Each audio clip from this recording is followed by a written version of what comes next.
my name is Vanessa Zorro, and before I start, I want to think back of being in a science class. What were you taught as far as the origins of life? Well, if you went to school anytime after the late 1950s, you were probably taught that science, better yet evolution, held the answers to all these questions. Based on my research from various reputable sources, I will give you information as to why it is so important that we teach creationism in our schools. Being a parent myself, I believe that creationism needs to be taught in our schools so that our children have a fair opportunity to know where and how we were created. Over the next few minutes, I want to inform you on how evolution became to be the norm in our schools, why creationism needs to be taught in our schools, who is in opposition of creationism being taught in our schools, and what we as parents and grandparents can do to make creationism just as important as evolution. It all started in 1871 when Darwin publishes The Descent of Man, which argues that humans are descended from apes. Many evangelists began to refute Darwin's findings, and in 1925, Tennessee bans evolution from being taught in public schools. In the summer of that same year, the ACLU puts out an ad asking for volunteer science teachers to help challenge this new law. John Scopes volunteers and is found guilty. His verdict is later overturned. In 1948, the Supreme Court bans religious instruction in public schools, with creationism being considered religious instruction. When it really takes off is in 1957 when the Russians launch Sputnik into outer space. The United States, fearing that the Russians will have a hand up on us in science, instructs schools to put an emphasis on science education and begin to teach evolution.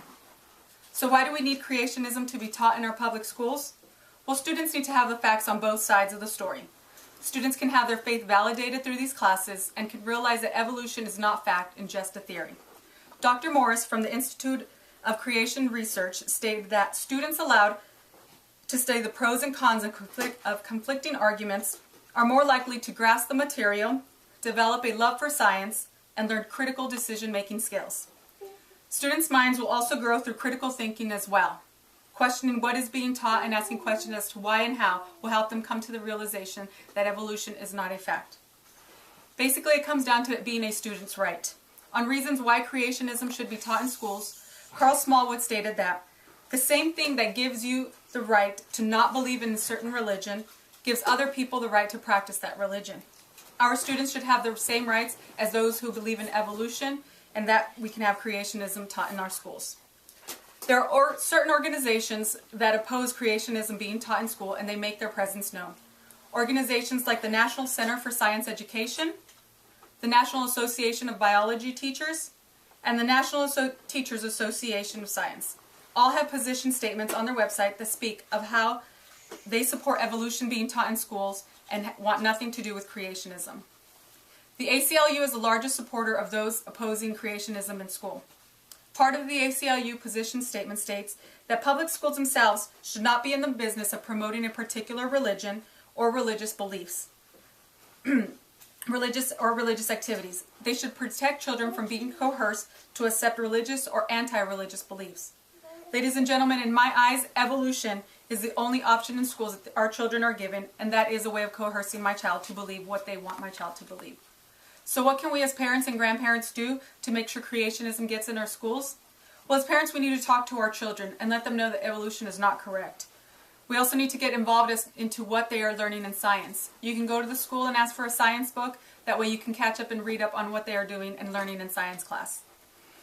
You can go to school board meetings and put pressure on the school board to teach creationism. You can also support local, state, and federal government officials who are looking to get bills passed that support creationism in our public schools.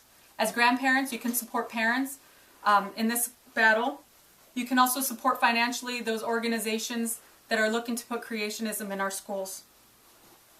And we need to respond, both as parents and grandparents, to articles or any publications that are out there on creationism not being put in schools. We need to speak up. You can write a letter to the editor-in-chief, or you can even start a blog.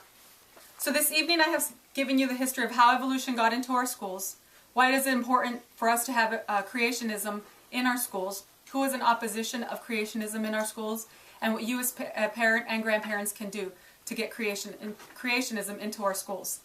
So now that we have all this information, what will we do with it? As previously stated, parents and grandparents can support local state officials who call for creationism to be put into schools. We need to support those schools who currently have creationism in them and support those schools who want creationism in their schools. But most importantly, we need to teach our children that evolution is not a fact, it is just a theory.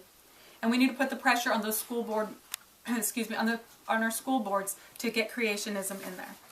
Now we'll leave you with this little note to think on. The National Center for Science Education stated that they are facing many challenges with students learning the complete concept of evolution. If schools have nothing to oppose what they are teaching our children in school, then we only make this battle easier for them. We need to go out there, we need to make our presence known, and we need to get creationism into our schools. Thank you and have a great evening.